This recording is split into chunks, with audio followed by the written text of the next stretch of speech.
Эрдэнэ бүрэн шууд мэдээллийг хүргэнэ. За баярлалаа. За тэгэхээр өнөөдөр мэргэжлийн хэлтийн ерөнхий газар болон цахилгаан дамжуулах үндэсний сүлжээ төрийн өмчт компанийн өндөр хүчтэй шонгийн ойролцоо үйл ажиллагаа явуулж байгаа аж ахуйн нэгжүүдэд бас шаардлага хөргүүлж байна. За тэгэхээр ихэнх аж ахуйн нэгжүүд бол зөвшөөрлгүй. За нэг бол одоо хууль бусаар газрын зөвшөөрлийг авсан байдаг юм байна. За энэ талаар би бас албаны хүнтэй ярилцах байна. За тэгэхээр өнөөдрийн энэ хийж байгаа хяналт шалгалтын талаар иргэдэд мэдээлэл өгөхгүй. За баярлалаа. За мэргэжлийн хэлтийн ерөнхий газар болон манай цахилгаан дамжуулалтын сүлжээ компани хамтран за 110 200 өнгөлөд өндөржлийн шугамын хамгаалтын зурстаар үйл ажиллагаа явуулж байгаа аж ахуйн нэгжүүл айл өрхүүдэд албан шаардлага болон зөвлөмж мэдээлэл өгөх үйл ажиллагааг бол 7 хоногийн хугацаатай явуулж байна. Ер нь манай цахилгаан дамжуулалтын сүлжээ компанид бол нийтдээ 5000 орчим километр урт өндөржлийн шугам байдаг. Тэрний дотор ойролцоогоор 1300 орчим айл өрх аж ахуйн нэгжүүл үйл ажиллагаа явуулж байгаа. Зөвшөөрлгүй болон зөвшөөрөлтэй аюултай тийм орчин нөхцөл үйл ажиллагаа явуулж байгаа. Хамгаалтын зурвас гэдэг чинь өөрөө юу юм бэ гэхээр өндөржлийн хамгаалтын зурвас гэдэг бол захаа 2 утсаас 2 тишээ 4-5 м зайд хамгаалтын зурвасыг зурвас болгоод тогтоогод өгсөн байгаа. Ер нь бол энэ 1990 оноос өмнөх бүх өндөржлийн шугам баригдсан шугам бол бүгд хамгаалтын зурвасанд тогтоогдсон, нийслэлийн мэдээллийн санд орцсон, газрын зөвшөөрөл олохгүй ойлгогдсон. Гэтэл одоо ингээд үйл ажиллагаа явуулаад байдаг. Энэ нэг талаараа ямар оруулахтай юм гэхээр энэ өндөржлийн шугам янз бүрийн байдлаар унах ч юм уу тасалт гарах юм бол доор нь байгаа айл өрх аж ахуйн нэгж бол бас лаварт орох эцэлтэй. Нөгөө талаар бид нар шугамдаа үслэг үйлчлэгээ хийгээ машин механизм оруулаад ажиллах гэхлээр бүх орц гарц нь хаачдаг. Ийм үндсэн хоёр бол эрсдэл үүсэж байгаа. Тэрнээс урьдчилан сэргийлэхийн тулд энэ хүмүүс бол байнгын одоо зөвлөгөө болон улсын мэргэжлийн хэлтийн газар албан шаардлагууд өгöd байгаа бас зөрчил бол борохгүй л байна.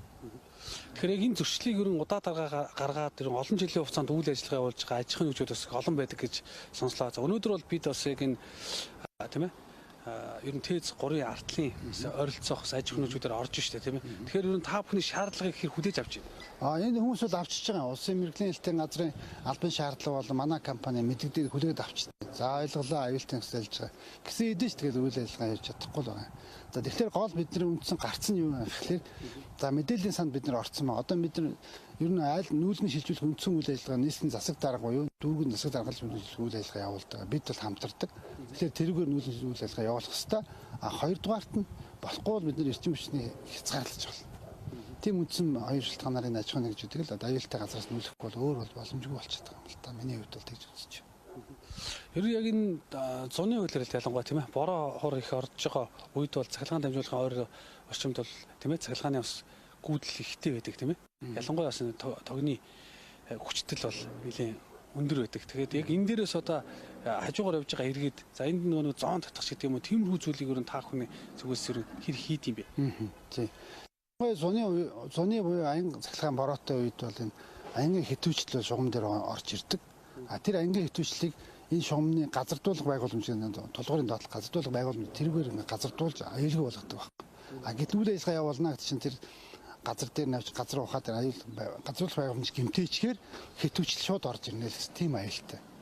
Ер нь бол нэг нүүлгэн шилжүүлэх л шаардлагатай.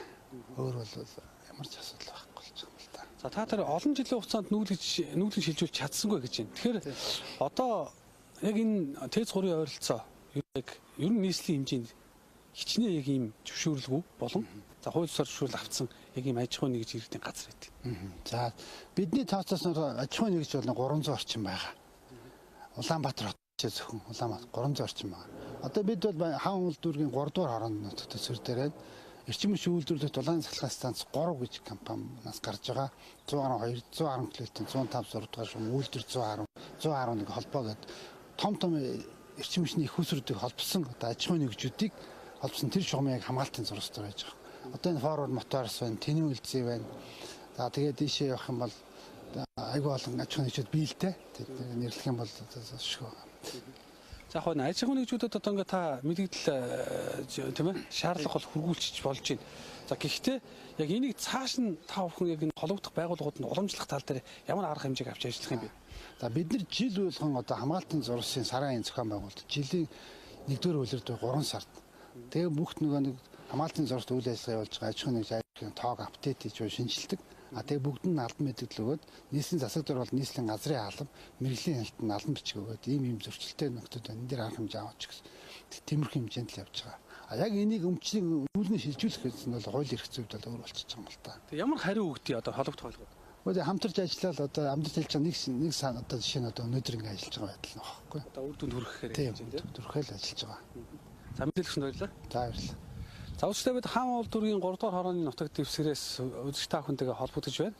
За тэгэхээр өнөөдөр яг энд мэрэгжлийн хэлтийн ерхий газрын албан хаагчид замун цахилгаан дамжуулах төрийн өмчит үйлдвэрийн хувьцаат компани бас төлөөлөл бас яг энд явж өндөр хүчтэлийн ойр орчимд үйл ажиллагаа явуулж байгаа аж ахуй нэгжүүдэд бас шаардлага хүргүүлж байна.